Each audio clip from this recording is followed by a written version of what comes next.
Guys, আশা করি সবাই ভালো আছেন। সকাল সকাল আমি চলে আসলাম নতুন একটা ভিডিও নিয়ে।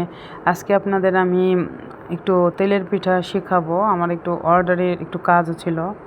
তেলের পিঠার জন্য আমি সব কিছু মেপে নিয়েছি। 1 কাপ চালের গুঁড়া, 1 কাপ ময়দা আর গুড় আমি মেল্ট করে নিয়েছি। গুড়টা আমি আন্দাজ করে দিব, যদি লাগে একটু একটু করে বাড়াবো। আর লবণ দিব একটু। লবণ দিয়ে চালের গুঁড়াটা 1 কাপ অবশ্যই দেখছেন, যতটুকু চালের গুঁড়া ততটুকুই আমি ময়দা দিব। আর গুড়টা আপনারা স্বাদ মতো দিবেন। হালকা একটু মিষ্টি ভালো লাগে, আবার একটু কম কেউ খেলে একটু কমও দিতে পারেন। আর এটা দেওয়ার পরে গুড়টা যেহেতু মেল্ট করা, আমার পানিটা পরেই লাগছে, একটু মেখে আমি দেখি। তারপরে আমি পরিমাণ মতো পানি দিব। এই তেলের পিঠাটা যেটা সবথেকে বড় রহস্য, আমার অন্য একটা চ্যানেলেও এই ভিডিওটা আছে। অনেকক্ষণ সময় নিয়ে আপনার মাখাতে হবে। 3টা টিপস আপনাদের ফলো করতে হবে। প্রথম, অনেকক্ষণ সময় নিয়ে আপনারা মাখাবেন। 2 নাম্বার, ভাজার সময় অনেক তেল দিবেন। আর 3 নাম্বার, কড়াইটা একটু একদম গর্ত টাইপের কড়াই হবে, তা না হলে তেলের পিঠা কখনোই ভালো হয় না। আমি একটু একটু করে পানি মিশাচ্ছি আর গোলাটা দেখছি কেমন হয়। এটা সবসময় সবথেকে ভালো হয় রেজাল্ট। যদি ভালো পেতে চান, রাত্রেবেলা মেখে রেখে সকালে ভাজলে। আমি অবশ্যই দেখতেছেন ঘনত্বটা কীরকম হবে। এখনও কিছুই হয় নাই, মানে আমি এই অবস্থায় একটু মেখে নিচ্ছি। শুকনা ভেজা যে চালে গুঁড়াই নেন, কিন্তু গুলাটা আপনার পারফেক্ট হতে হবে, ঘন হতে হবে। অনেকে খাওয়ার সোডা এইটা সেটা অনেক কিছু বলেন, কিছুই লাগে না যদি আপনার গুলাটা এরকম একটু মেখে অনেকক্ষণ রেখে দেন। তারপরে অনেকটাই হয়ে গেছে, এখন আমি আরেকটু পানি দিয়ে আপনাদের দেখাচ্ছি কী পরিমাণে ঘনটা হবে। আজকে আমি পাটিসাপটা আর তেলের পিঠার আমার এক জায়গায় অর্ডার ছিল। আপনারা অবশ্যই আমার শর্ট ভিডিওতে দেখেছেন যে আমি একটু খাবার, ছোটোখাটো একটু খাবার টাবার সেল করি। এইখানে ওনারা বলেছে যে তেলের পিঠা একটু ক্রিস্পি হতে হবে। অবশ্যই দেখতে পাচ্ছেন এইভাবে করে ফেললে এরকম করে ঘনত্বটা পড়বে, একদম একটা লাইনে পড়বে।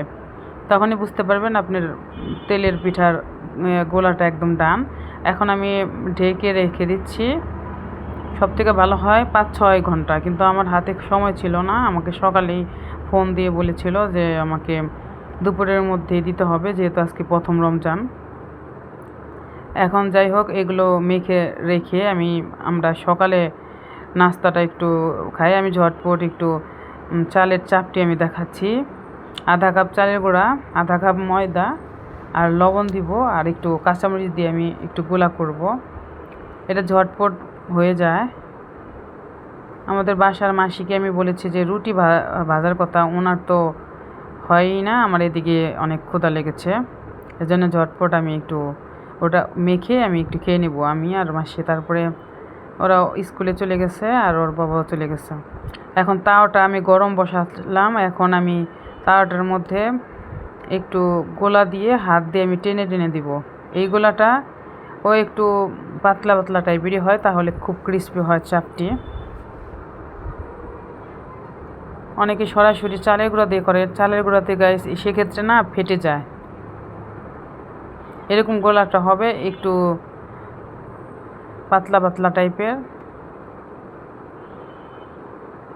অনেকটা জিলাপির মতো গোলা। তেলে পিঠার মতো এত ভারী না, আরেকটু পাতলা। এখন আমি একটু দিয়ে একদম ছড়িয়ে দিব।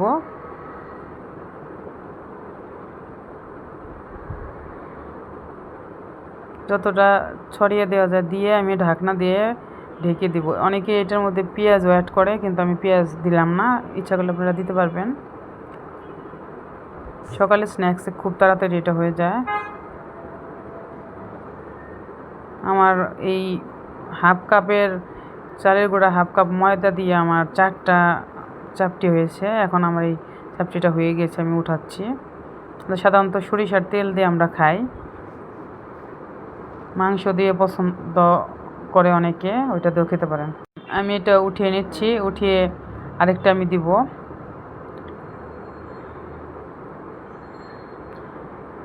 এটা আমার একটু তাড়াহুড়ার জন্য আমি অনেকটা সময় নিয়ে রাখিনি, সাধারণত হয়ে গেলে এমনিতেই উঠে আসে। আমি ভেজে আমি সরিষার তেল দিয়ে গরম অবস্থায় মেখে একটু খেয়ে নিই।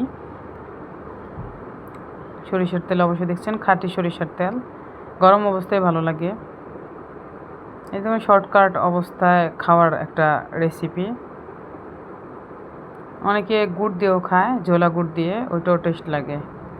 এখন আমি খাওয়ার পর্বটা শেষ করার পরে আমার পাটিসাপটা বানাতে হবে।